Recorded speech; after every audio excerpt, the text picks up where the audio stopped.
Buenas tardes, mi nombre es Juan Pablo Aldecoa y durante los próximos minutos vamos a hablar sobre aquellas obstrucciones lagrimales que involucran al sector más alto de la misma, o sea, los puntos y los canalículos lagrimales.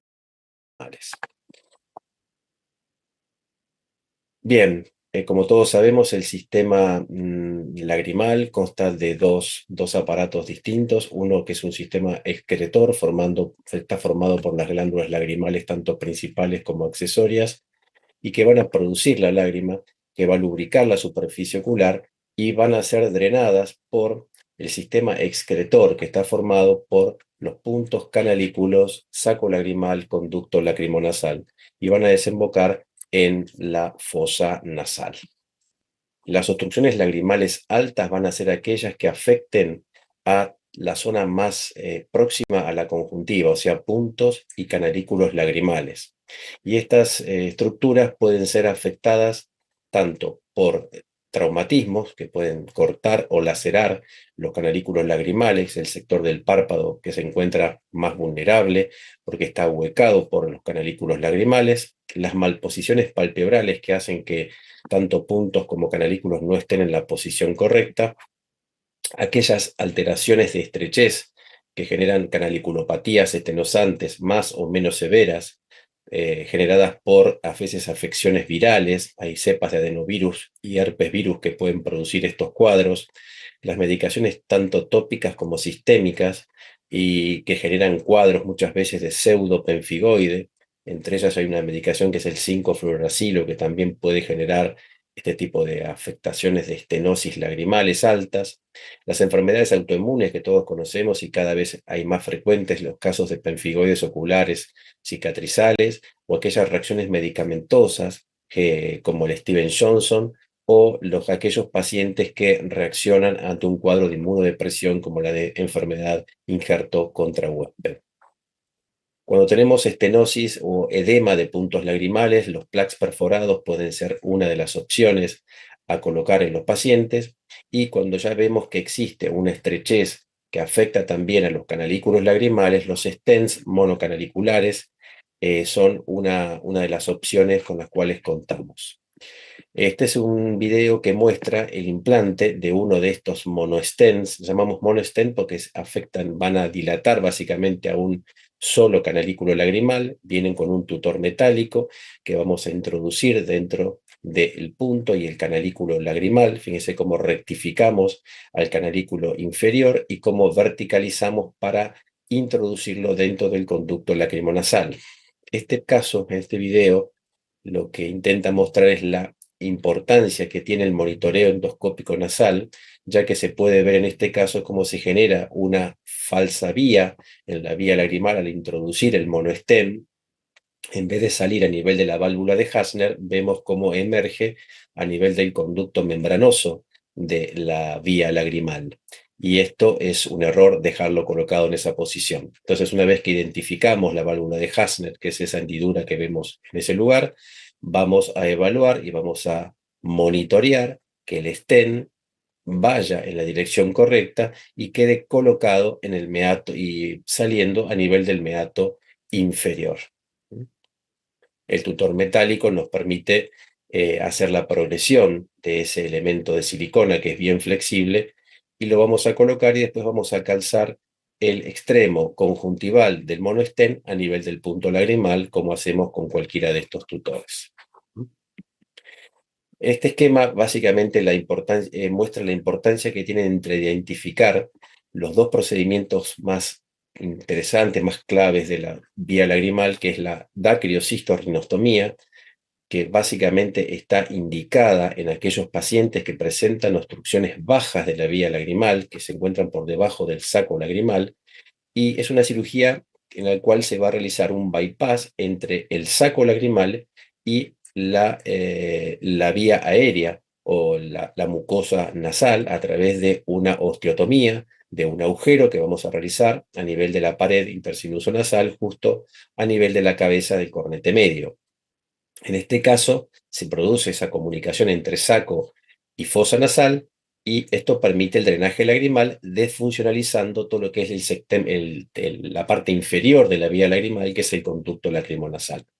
Mientras que la cirugía de Jones o la conjuntivorrinostomía es aquella cirugía en la cual se bypasea todo el sistema lagrimal excretor y hacemos que una prótesis lagrimal permanente, como es el tubo de Lester-Jones, comunique la conjuntiva con la vía aérea o la fosa nasal en forma directa, bypaseando todas las estructuras lagrimales y generando una nueva vía de evacuación lagrimal.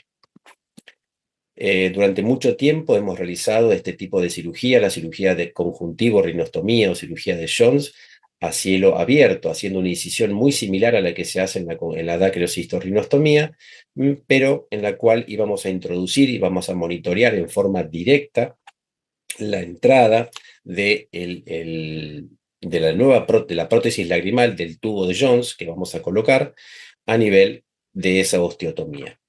Después de mucho tiempo, y hace ya bastante tiempo atrás, estamos colocando estas prótesis lagrimales, pero a cielo cerrado, sin necesidad de hacer una incisión en la base nasal, similar a la que hacíamos cuando hacemos la cirugía de vía lagrimal de dacreocistorrinostomía. En este caso, previamente a sacar la carúncula lagrimal, lo que hacemos mediante un trocar, un trépano especial, lo introducimos mediante monitoreo también endoscópico nasal, y vemos cómo vamos a monitorear la eficacia de la osteotomía a nivel de la cabeza del meato medio, exactamente igual en la misma zona donde hubiéramos hecho una osteotomía para una dacreocistorrinostomía. Entonces ahí tenemos el tubo de Jones, que lo vamos a colocar también con un tutor metálico. A través de la osteotomía que ya hicimos, vamos a colocar en el ángulo interno y vamos a monitorear la posición de ese tubo en la nariz. Siempre el tutor metálico es lo que nos va a permitir a nosotros hacer de guía y monitorear esto en forma endoscópica. Ahí vemos como la transiluminación generada por el endoscopio nos permite básicamente saber el lugar exacto donde vamos a emerger en la fosa nasal y donde vamos a colocar la prótesis lagrimal en la vía aérea. La imagen inferior muestra el tubo en la posición a nivel de la nariz. ¿Cuáles complicaciones puede tener el implante de una prótesis lagrimal permanente como es un tubo de Jones? Muchas. Puede haber complicaciones tanto a nivel de la conjuntiva, a nivel del ángulo interno del ojo, como complicaciones endonasales a nivel de la emergencia del tubo en la fosa nasal. Dentro de las complicaciones conjuntivales, las malposiciones del tubo que estén más salido hacia el lado de la conjuntiva y pueda generar erosiones y alteraciones de la conjuntiva vulvar, incluso de la córnea, es una de ellas. Las anteriorizaciones, como vemos en el extremo de la derecha, un tubo que está mirando hacia adelante en vez de mirar hacia la zona del lago lagrimal o del globo ocular. A veces vemos tubos que están muy embutidos dentro de la misma osteotomía que hicimos y a veces se cierra la conjuntiva encima de ese tubo y directamente hace que la lágrima no pueda pasar por esa zona. Y todas esas son alteraciones que debemos solucionar, ya quizás con una anestesia local, con un procedimiento más sencillo, pero que muchas veces requieren una, dos o varias reintervenciones hasta dejar el tubo en posición correcta. Las complicaciones endonasales más frecuentes tienen que ver con la formación de granulomas, con las malposiciones en la posición del tubo. Si uno no realiza un monitoreo endoscópico nasal en el momento de realizar el implante de la prótesis, bueno, podemos tener dificultades en la colocación. Muchas veces el cierre con fibrina, con tejido de granulación a nivel de la boca del tubo, requiere que lo tengamos que limpiar. Si el tubo que pusimos es muy corto, no lo vamos a ver a nivel de la osteotomía en la mucosa nasal y vamos a tener que colocar uno que sea más largo. Y si el tubo es muy largo, muchas veces puede tocar, atravesar toda la zona de la vía aérea y contactar contra el septum nasal, contra el tabique nasal, y eso también genera una obstrucción y generación de secreciones lagrimales. La tomografía computada puede, y unas veces en reconstrucciones tridimensionales, nos puede ser útil en algunos casos para monitorear la posición del tubo, pero el monitoreo endoscópico es más directo quizás. Estas son imágenes que grafican la posición de un tubo de Jones a través de imágenes como una resonancia magnética o una tomografía, una reconstrucción tridimensional tomográfica como la que vemos acá. Los tubos de Jones han variado con el tiempo, pero el clásico tubo de Jones es uno que tiene esta forma de quizás de trompeta a nivel de el extremo conjuntival y una forma de pico de pato que es más ahusada, más alargada, que es el extremo conjuntival del tubo. Este es el clásico tubo que diseñó Lester Jones ya en la década del 50. Han sufrido variantes, se le han hecho modificaciones, quizás con el hecho de que el tubo tenga menos desplazamiento, menos malposiciones en un posoperatorio. Tengamos en cuenta que el tubo es una estructura rígida, es una estructura no autóloga, o sea, que no pertenece al paciente y que está cabalgando en una osteotomía, en un agujero que hicimos en la pared medial, pero que tanto en el extremo conjuntival como endonasal se mueve, tiene movilidad porque está en tejido blando. Y eso básicamente puede generar malposiciones. ¿Mm?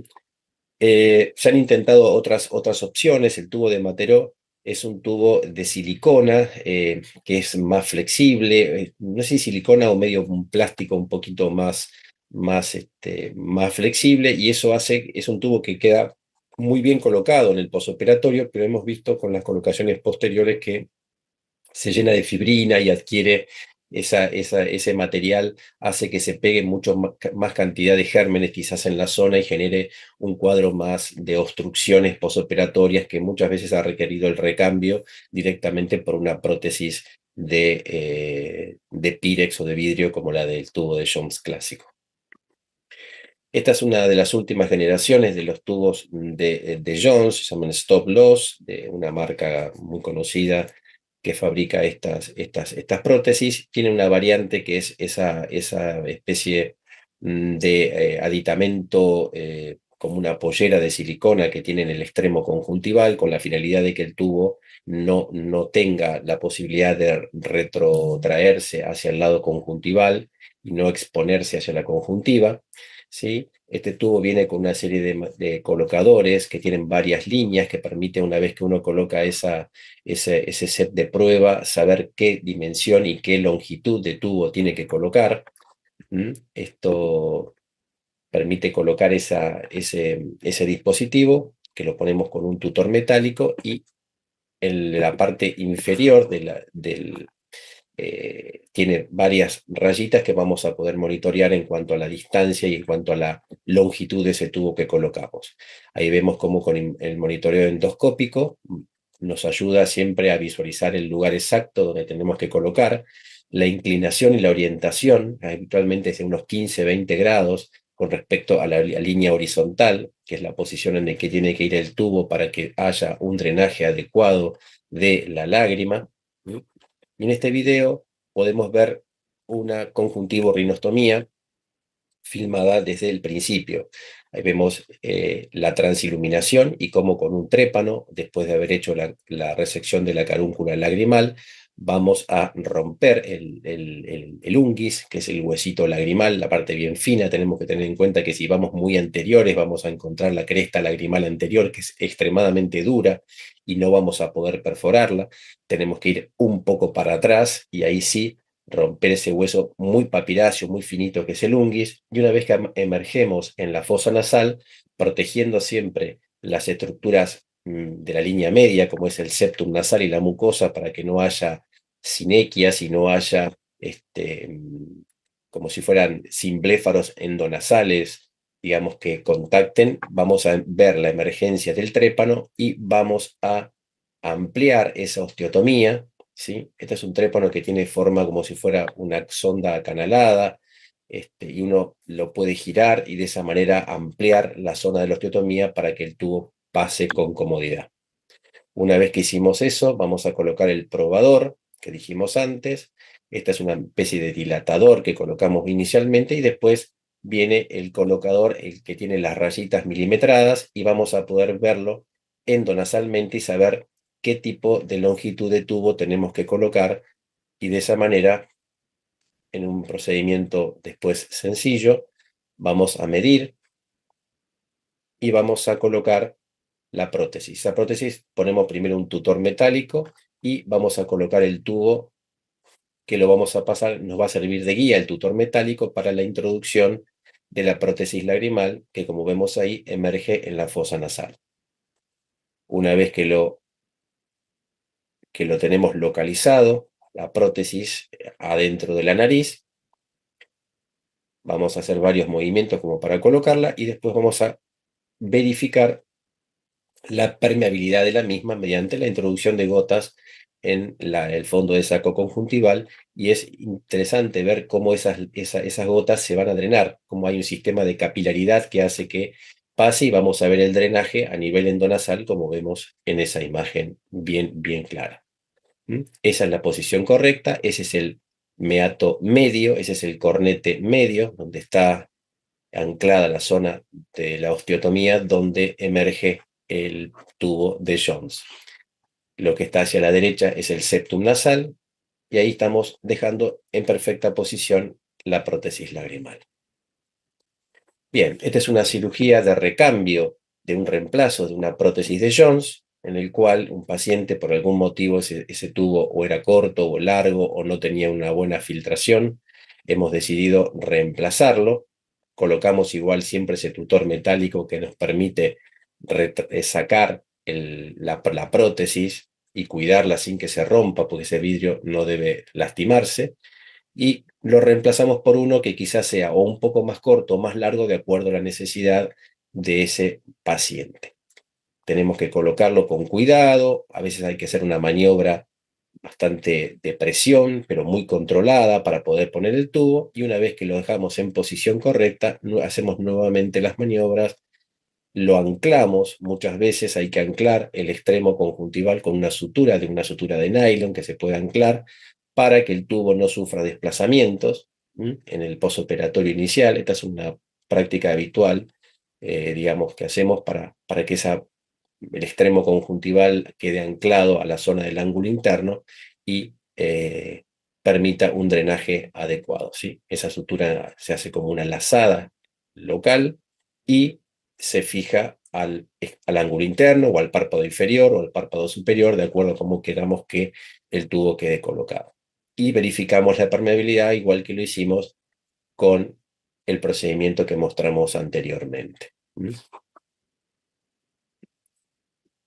Entonces, esa es la manera en que el tubo drena. Después, en el postoperatorio inmediato, es una maniobra para verificar la permeabilidad y el buen funcionamiento del tubo, tanto a nivel conjuntival como en el extremo inferior endonasal. Bueno, y esto es todo por ahora. Es importante que tengan en claro qué diferencia hay entre una dacriosistorrinostomía y una conjuntivorrinostomía, qué características tiene la cirugía de Jones y cuáles son las maneras en que utilizamos actualmente para anclar esta prótesis en la vía lagrimal. Muchas gracias a todos ustedes.